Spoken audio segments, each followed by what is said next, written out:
अस्सलाम वालेकुम। तो कैसे हैं आप सभी? उम्मीद करती हूँ आप लोग बहुत अच्छे से होंगे। जैसा कि फाजिल पार्ट 1 का रिजल्ट अभी अभी रिलीज हुआ है, तो आप लोग डाउनलोड कैसे करेंगे तो इस वीडियो में मैं पूरा चेक करके बताने वाली हूँ। तो इसके लिए आप लोग को आना होगा मौलाना मज़हरुल हक के ऑफिशियल वेबसाइट पर। चलिए मैं लेकर चलती हूँ।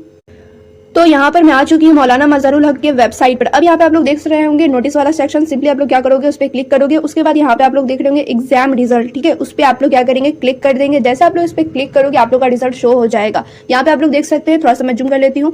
रिजल्ट फाजिल पार्ट 1 उर्दू रेगुलर वाले का, री एग्जाम वाले का, जिन्होंने दोबारा एग्जाम दिया है, ठीक है, किसी सब्जेक्ट में फेल हो गए थे तो फिर से जो एग्जाम दिए उनका रिजल्ट यहाँ से चेक होगा। फिर देख सकते हैं आप लोग सभी ऑनर्स पेपर का है, तफसीर का, पर्सियन का, इस्लामिक हिस्ट्री का, हदीस का, फीका का, अरबी का, सभी ऑनर्स पेपर का यहाँ पे रिजल्ट है। जो भी आप लोग का ऑनर्स पेपर होगा सिंपली आप लोग उस पर क्लिक करेंगे और अपना रिजल्ट चेक कर लेंगे। मान लो आप लोग का ऑनर्स है तफसीर, ठीक है, मैं तफसीर पे क्लिक करती हूँ। देख सकते हैं जैसे मैं तफसीर पे क्लिक की रिजल्ट डाउनलोड हो गया। तो जो भी आप लोग का ऑनर्स पेपर होगा सिंपली आप सभी उस पर क्लिक करेंगे, रिजल्ट डाउनलोड हो जाएगा। वहां से आप लोग अपना रिजल्ट चेक कर सकते हैं।